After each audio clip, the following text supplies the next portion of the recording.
Hello student, मैं नीरज कुमार विश्वास आपके अपने YouTube channel Neeraj sir Katihar में आपका स्वागत है। आज हम बात करने वाले हैं class 12 Bihar board important objective question पर हिंदी के लिए, ठीक है, जो कि एग्जाम के दृष्टिकोण से काफ़ी इम्पोर्टेंट क्वेश्चन है, जो कि कई वर्षों में पूछा हुआ भी क्वेश्चन है। और दूसरी बात है कि जो पूछने वाली है क्वेश्चन वो भी है इसमें, ठीक है, इसीलिए आप लोग वीडियो पर बने रहें। चलिए समय नहीं गंवाते हुए पहला क्वेश्चन पर अगर हम बात कर रहे हैं, पहला क्वेश्चन है बातचीत के माध्यम से बालकृष्ण भट्ट क्या बतलाना चाहते हैं। सबसे पहले हम कुछ इस पर महत्वपूर्ण ऑब्जेक्टिव पर चर्चा करेंगे।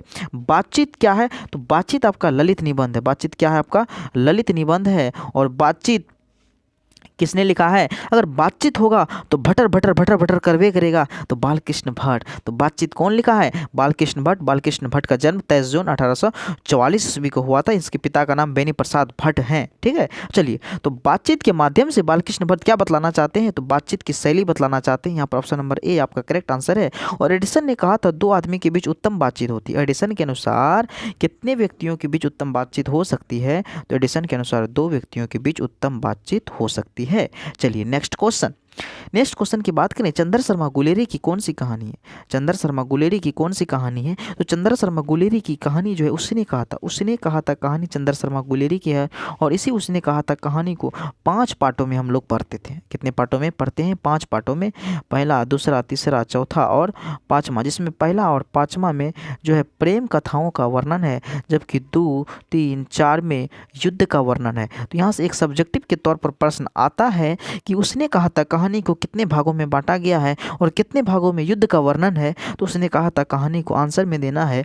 उसने कहा था कहानी को 5 भागों में बांटा है, जिसमें कि 2, 3, 4 में युद्ध का क्या किया गया है? वर्णन किया गया है और प्रथम विश्व युद्ध के बारे में बतलाया है। उसने कहा था कहानी में किस युद्ध की चर्चा है? तो प्रथम विश्व युद्ध की चर्चा है। चलिए नेक्स्ट क्वेश्चन की अगर हम बात करें, तो नेक्स्ट क्वेश्चन है आपका संपूर्ण क्रांति का जो नारा है किसने दिया है? तो संपूर्ण क्रांति का जो नारा है आपका जयप्रकाश नारायण ने दिया है। ऑप्शन नंबर यहाँ पर आपका बी करेक्ट आंसर है, जिसको शॉर्टकट में जेपी भी कहते हैं। जेपी का मतलब यहाँ झाड़ू पोछा नहीं, जेपी का मतलब यहाँ जयप्रकाश नारायण, ठीक है। जैसे लोकनायक का भी संज्ञा दिया गया। लोकनायक किसे कहते हैं? तो जयप्रकाश नारायण को कहते हैं, जिसका बचपन का नाम आपको पता होगा बाउल है। जयप्रकाश नारायण का बचपन का नाम क्या है? तो बाउल है। और अमेरिका का दलाल भी इसे कहा जाता है। जयप्रकाश नारायण को किसका दलाल कहा जाता है? तो बच्चों अमेरिका का दलाल कहा जाता है, ठीक है। चलिए, अगर वीडियो बढ़िया लग रहा है तो एक बार लाइक ठोक दें, सब्सक्राइब कर लें, ताकि हर नोटिफिकेशन आपको सबसे पहले चले जाएं, ताकि आपका छूटे नहीं। चलिए, ओ सदा नीरा के लेखक कौन है? ओ सदा नीरा, ओ सदा नीरा, ओ सदा मतलब हमेशा, नीरा मतलब जल, जिसमें हमेशा जल ही भरी रही, ऐसी नदी को ओ सदा नीरा कहा जाता है। अर्थात इसमें गंडक नदी की चर्चा है। तो ओ सदा नीरा के लेखक कौन है? तो जगदीश चंद्र माथुर है। ऑप्शन नंबर यहाँ पर आपका बी करेक्ट आंसर है, जगदीश चंद्र माथुर। और ओ सदा नीरा क्या है आपका? ओ सदा नीरा आपका उसकी विधा अगर बात करेंगे तो ललित निबंध है। ओ सदा नीरा क्या है? ललित निबंध है। चलिए नेक्स्ट क्वेश्चन की बात करें, बालकृष्ण भट्ट क्या नहीं थे? बालकृष्ण भट्ट क्या नहीं थे? तो बालकृष्ण भट्ट जो है क्या नहीं थे, कहने का मतलब है आपका, तो क्या क्या थे पहले ये बात जाने। आपको पत्रकार भी था, उन्होंने मासिक पत्रिका लिखा था। उसके बाद जो है आपका निबंधकार है ही, ठीक है, आलोचनाकार है ही, तो महाकाव्यकार नहीं है। ऑप्शन नंबर यहाँ पर आपका बी करेक्ट आंसर है, ठीक है।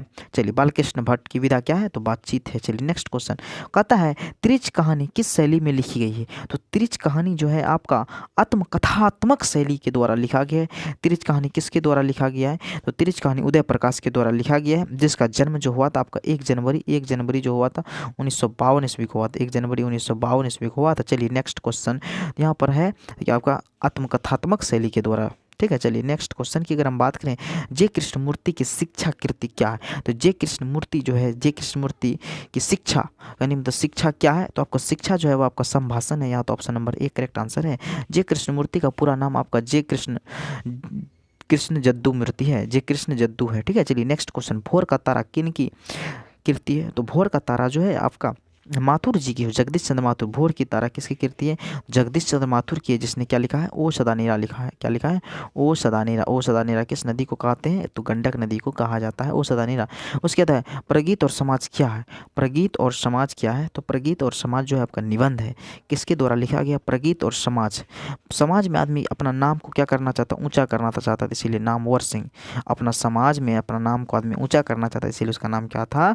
नामवर सिंह। तो प्रगीत और समाज क्या है? तो प्रगीत और समाज जो है आपका निबंध है। ऑप्शन नंबर यहाँ पर आपका बी करेक्ट आंसर है, प्रगीत और समाज आपका निबंध है। चलिए नेक्स्ट क्वेश्चन, गांधी जी चंपारण में किस सन में आए थे गांधी जी चंपारण?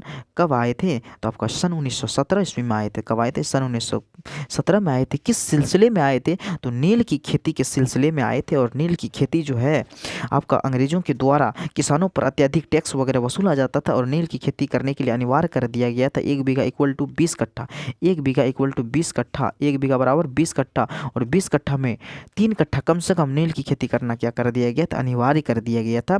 इसीलिए जो है कि वहाँ के एक व्यक्ति इसका विरोध किया और उस विरोध में नेतृत्वकर्ता के रूप में कौन थे? राजकुमार शुक्ल थे। और राजकुमार शुक्ल इस बात का संदेश किसे भेजे थे? इस बात का संदेश जो है गांधी जी को भेजे थे। और राजकुमार शुक्ल के विशेष आग्रह पर गांधी जी कहाँ लौटे थे? तो गांधी जी चंपारण लौटे थे। और चंपारण में जो है गांधी जी इसका पहला सफल सत्याग्रह भी कहा जाता है, चंपारण सत्याग्रह, जो कि 1917 में हुआ था। ठीक है, चलिए नेक्स्ट क्वेश्चन की बात करें तो इनमें से प्रेम के पीर के कवि हैं। इनमें से प्रेम के पीर के कवि किसे कहा जाता है? तो प्रेम के पीर के कवि मालिक मोहम्मद जैसवी को कहा जाता है, जो कि ऑप्शन नंबर यहाँ पर आपका एक क्या हो जाएगा? करेक्ट आंसर है। जैसवी कौन सी पुस्तक लिखी है? तो जैसवी पद्मावत। पद्मावत की रचना किसके द्वारा की गई है? तो पद्मावत मालिक मोहम्मद जैसवी के द्वारा लिखा गया है। और करबक, यही करबक जो है पद्मावत से ही लिया गया है, करबक। और करबक के रचयिताकार भी कौन है? मालिक मोहम्मद जैसवी हैं। चलिए नेक्स्ट क्वेश्चन, कहते हैं सूरदास के काव्य में किस रस का प्रयोग हुआ है? तो सूर्यदास के काव्य में कौन सा रस का प्रयोग हुआ है? तो वात्सल रस का प्रयोग हुआ है। ऑप्शन नंबर ए यहाँ पर आपका करेक्ट आंसर है, वात्सल रस, जो कि एग्जाम के दृष्टिकोण से काफी इंपॉर्टेंट क्वेश्चन है। चलिए नेक्स्ट क्वेश्चन, तुलसी का महाकाव्य रामचरितमानस, रामचरितमानस जो है किस भाषा में रचित है? नीचे क्वेश्चन है। तो रामचरितमानस जो है आपका अवधी भाषा में, रामचरितमानस आपका अवधी भाषा में, विनय पत्रिका वज्र भाषा में, ये भी ध्यान में रखना। ठीक है, चलिए नेक्स्ट क्वेश्चन, भूषण ने समुद्र अग्नि से किसकी तुलना की है?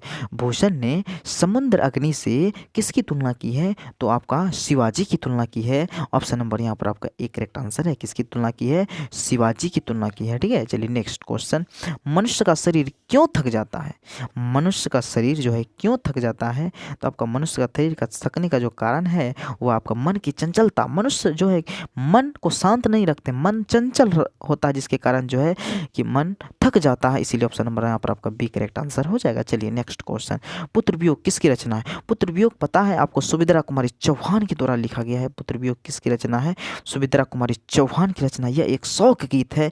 एक माँ अपने पुत्र के लिए विनती करती है। एक पुत्र की आकस्मिक मृत्यु हो जाने के कारण माँ विचलित हो जाती है, बहुत वेदना सह करके उस गीत को गाती है, उस दर्द को सुनाती है। तो पुत्र वियोग क्या है आपका? एक शोक गीत है। ऑप्शन नंबर यहाँ पर आपका एक करेक्ट आंसर है। और पुत्र वियोग किसकी रचना है? तो सुभद्रा कुमारी चौहान की रचना है। ठीक है, चलिए नेक्स्ट क्वेश्चन, मुक्ति बोध ने सितारा किसे कहा? तो मुक्ति बोध ने सितारा जो है जनता को कहा। सितारा क्या है?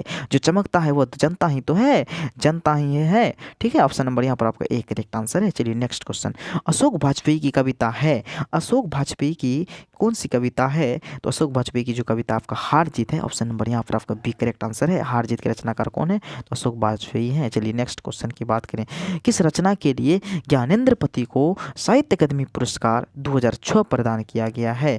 साहित्य अकादमी पुरस्कार प्रदान किया गया है। तो यहाँ पर आपका संयात्मा, संयात्मा ऑप्शन नंबर यहाँ पर आपका डी करेक्ट आंसर है।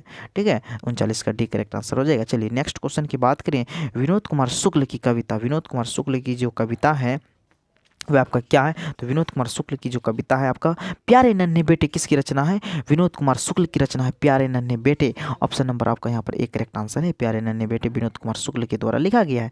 चलिए नेक्स्ट क्वेश्चन की अगर हम बात करें, अत्याचार, बहुत इंपॉर्टेंट क्वेश्चन। यहाँ जो भी संधि हम लेके आ रहे हैं क्योंकि वो एग्जाम के दृष्टिकोण से काफ़ी इंपॉर्टेंट क्वेश्चन है, इसीलिए आप लोगों को बार बार इसकी प्रैक्टिस करना आवश्यक है। अगर जितना आप प्रैक्टिस करेंगे, जितना बार बार देखेंगे, उतना आपका मजबूत होगा, उतना आप परफेक्ट बनेंगे और एग्जाम के लिए आप बहुत मेहनत कर रहे हैं तो वो आपका सफल हो जाए। चलिए नेक्स्ट क्वेश्चन कहता है, अत्याचार का संधि विच्छेद करें। अत्याचार होगा अति प्लस आचार, अति प्लस आचार, अत्याचार। ठीक है, सदाचार, सदा प्लस आचार, सदाचार। नेक्स्ट क्वेश्चन, स्वर्ग का संधि विच्छेद क्या होता है? स्वर्ग का संधि विच्छेद आपका क्या होता है? तो सु प्लस अर्घ होता है। ऑप्शन नंबर यहाँ पर आपका डी करेक्ट आंसर है। तो 22 का option number D correct answer है। चलिए नेक्स्ट क्वेश्चन, यशोधरा का संधि विच्छेद करें। यशोधरा का संधि विच्छेद करें तो 23 का आंसर नंबर आपका एक करेक्ट आंसर है, यश प्लस धरा। तो ये सब प्लस धरा, ये सूत्र ऑप्शन नंबर ए यहाँ पर आपका क्या हो जाएगा, करेक्ट आंसर हो जाएगा। चलिए नेक्स्ट क्वेश्चन की बात करें, इत्यादि का संधि विच्छेद करें। इत्यादि का संधि विच्छेद क्या होगा, इति प्लस आदि, जो कि कई एग्जामों में पूछा गया है, जो कि बहुत इंपॉर्टेंट क्वेश्चन, इसीलिए जो भी हम संधि ला रहे हैं कहीं ना कहीं पूछा वही क्वेश्चन है या पूछने की संभावना है, इसीलिए जो है आप लोग एकदम ध्यान से देखेंगे। इत्यादि का संधि विच्छेद क्या होता है, इति प्लस आदि, ऑप्शन नंबर यहाँ पर आपका बी करेक्ट आंसर है। 24 का ऑप्शन नंबर यहाँ पर बी करेक्ट आंसर, इत्यादि इति प्लस आदि। ठीक है, चलिए नेक्स्ट क्वेश्चन, उपेक्षा। उपेक्षा का संधि विच्छेद करें, उप प्लस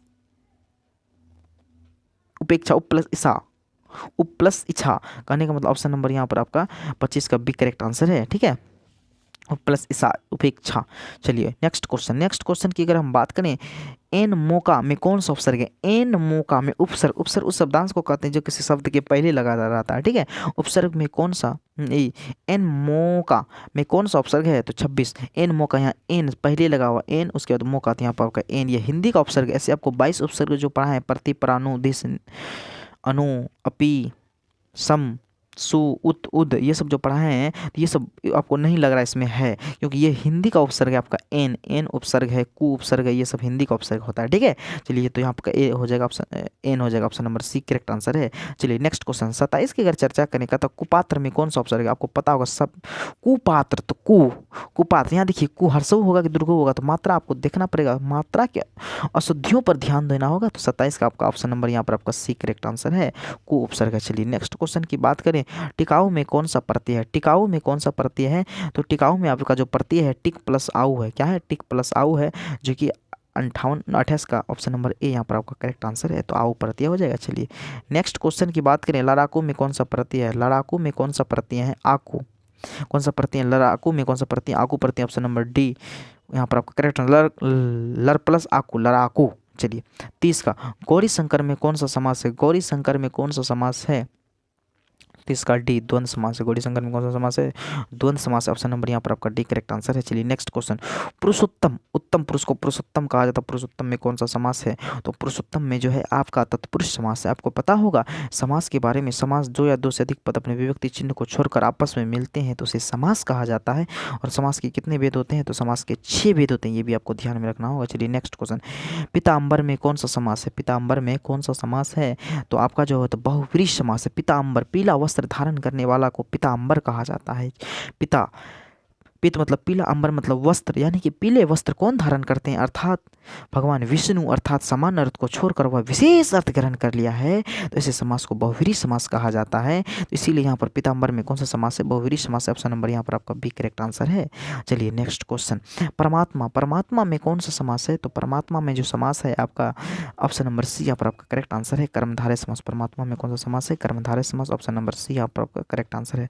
नेक्स्ट क्वेश्चन, 10 मुख में कौन सा समास है, 10 मुख, कहने का मतलब है आपका 10 मुख वाले को अर्थात क्या कहा जाता है, रावण कहा जाता है। अर्थात कहने का मतलब है यहाँ पर समान अर्थ को छोड़कर विशेष अर्थ ग्रहण कर ले, इसीलिए ऐसे समास को कहा जाता है बहुव्रीहि समास। देखिए यहाँ 10 मुख 10 संख्या को बतलाता है, तो यहाँ पर जो है आपका संख्या की ओर निशाना कम जा रहा है, लेकिन जा रहा है प्रत्यक्ष रूप से किस पर, रावण पर जा रहा है निशाना। 10 मुख, मुख मतलब आनंद, आनंद तो है लेकिन किसका, दशानन, आनंद तो है, मुख तो है लेकिन किसका, यहाँ पर कंप्लीट रूप से 10 संख्या पर नहीं जा रहा है, यहाँ कंप्लीट रूप से जो है जा रहा है किस पर जा रहा है, ये बात तो रावण पर जा रहा है, मतलब समान अर्थ को छोड़कर विशेष अर्थ ग्रहण कर ले, इसीलिए यहाँ पर बहुव्रीहि समास हो जाएगा। ठीक है, चलिए 35 का ऑप्शन नंबर आप जानेंगे, 35 का, अनुशासन का विशेषण, अनुशासन का विशेषण जो क्या होता है वह अनुशासित होता है, अनुशासन का विशेषण क्या होता है, अनुशासित होता है, ऑप्शन नंबर सी यहाँ पर आपका करेक्ट आंसर है।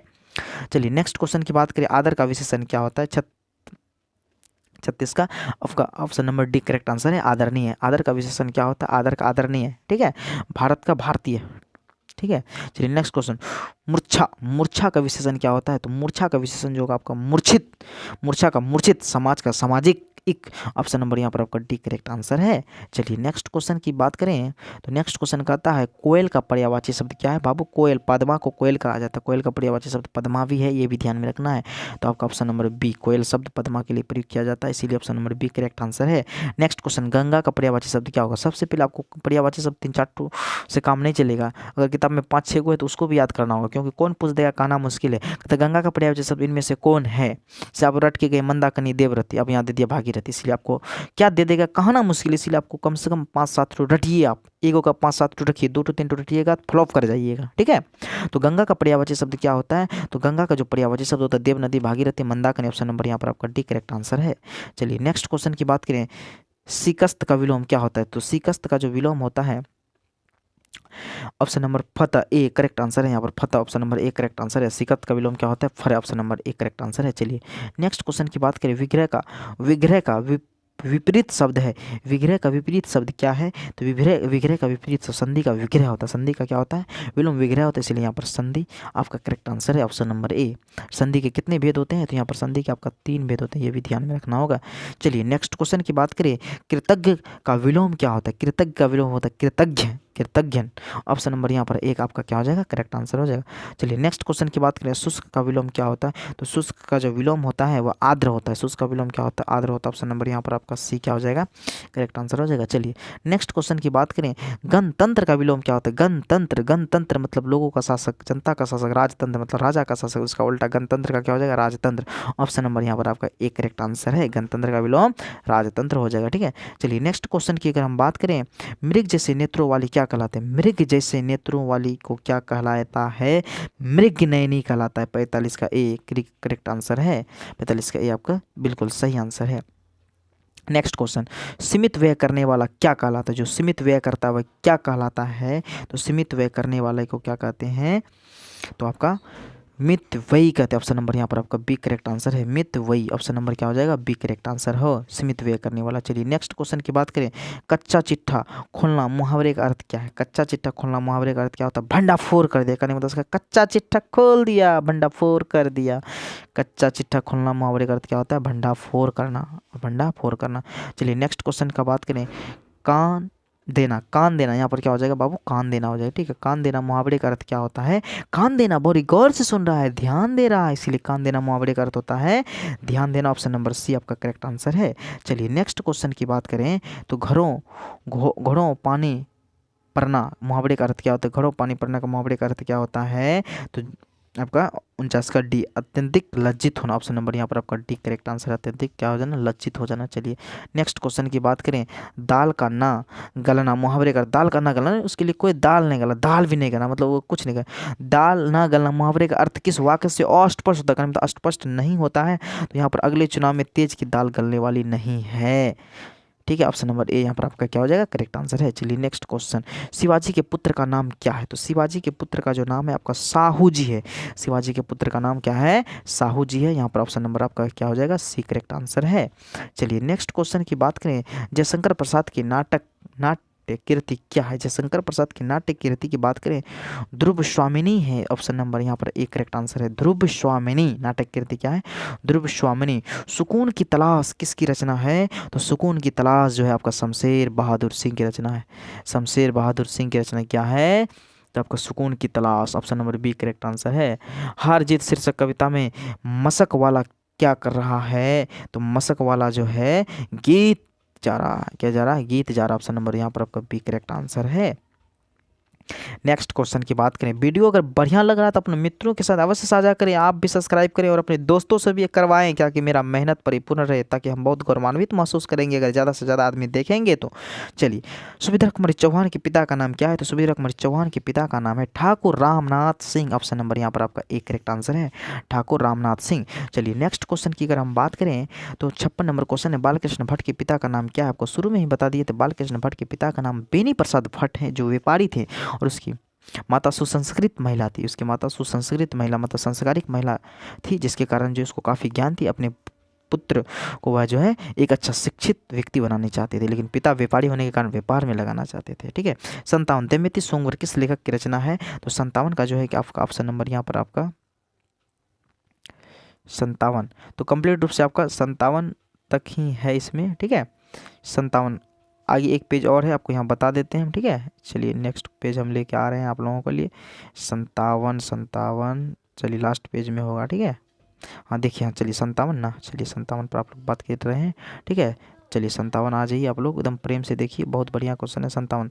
देखिए दमयंती स्वयंवर किस लेखक की रचना है? तो यहाँ पर आप ऑप्शन पढ़ रहे हैं, दमयंती स्वयंवर किस लेखक की रचना है? ऑप्शन है पहला चंद्र शर्मा गुलेरी, मलयज बालकृष्ण भट्ट है, उसके बाद है आपका जो है कि भगत सिंह। तो यहाँ पर आपका ऑप्शन नंबर यहाँ पर आपका सी करेक्ट आंसर हो जाएगा, 57 का सी, बालकृष्ण भट्ट। ठीक है, आपका क्या हो जाएगा? बालकृष्ण भट्ट हो जाएगा। ठीक है, बालकृष्ण भट्ट क्या लिखा है? तो बातचीत लिखा है, ये भी ध्यान में रखना है। तुलसी के भक्ति पद किस भाषा में लिखा गया? तुलसीदास के भक्ति पद जो है किस भाषा में लिखा गया है? तुलसीदास के, तो आपका तुलसीदास के अवधि में लिखा गया है। ऑप्शन नंबर यहाँ पर आपका एक करेक्ट आंसर है, अवधि भाषा में। ठीक है, विनय पत्रिका की रचना किसने किया है? तुलसीदास ने किया। चलिए नेक्स्ट क्वेश्चन, निम्न में कौन सी रचना गुलेरी जी की नहीं है? कौन सी रचना गुलेरी जी की नहीं है? तो कहने का मतलब गुलेरी जी 3 कहानी लिखी थी, तीनों कहानियों में सबसे फेमस कहानी की बात करें उसने कहा था। ठीक है, दूसरा सुखमय जीवन और तीसरा बुद्धू का कांटा। ये हाड़ी हरी का नाम नहीं लिखा, इसलिए ये जो है चंद्र शर्मा गुलेरी की कहानी नहीं है। हाड़ी हरी का नाम चंद्र शर्मा गुलेरी की कहानियाँ नहीं है। ठीक है, तो निम्न में से कौन सी रचना चंद्र शर्मा गुलेरी की नहीं है? तो हाड़ी हरी का नाम, और उसने कहा था कहानी कब बना था? 1915 में बना था, ये भी आपको याद रखना। सुखमय जीवन 1911 और बुद्धू का कांटा भी 1911 में बना था, आपको ये भी ध्यान में रखना है। नेक्स्ट क्वेश्चन, ये क्वेश्चन पर बहुत विवादित क्वेश्चन है। तो कोई कहता नहीं किरत सिंह जो है लाना सिंह का भाई है, कोई कहता है लाना सिंह का भतीजा। नहीं बाबू, एग्जाम क्वेश्चन अगर देखिएगा एनसीईआरटी में क्वेश्चन पूछा था लाना सिंह का भतीजा कहाँ पर जो है बैठ करके बातचीत कर रहे हैं, तो ये इसीलिए क्वेश्चन में भी लाना सिंह का भतीजा का ही जिक्र, इसीलिए जो है किरत सिंह कौन था? तो आपका लाना सिंह का भतीजा था, ये मारना है। ठीक है, एनसीईआरटी के अनुसार ये क्लियर बात है कि लाना सिंह का भतीजा का नाम जो है किरत सिंह कौन था? लाना सिंह का भतीजा। तो ऑप्शन नंबर यहाँ पर आपका सी करेक्ट आंसर है। उम्मीद कर रहे हैं कि आप लोगों को वीडियो बढ़िया लगा होगा। अगर बढ़िया लगा होगा तो अपने मित्र दोस्तों के साथ अवश्य शेयर करेंगे, ताकि हम इतना जो मेहनत कर रहे हैं लोग हमको जाने, ताकि मेरा मेहनत सफल हो। ठीक है, चलिए धन्यवाद।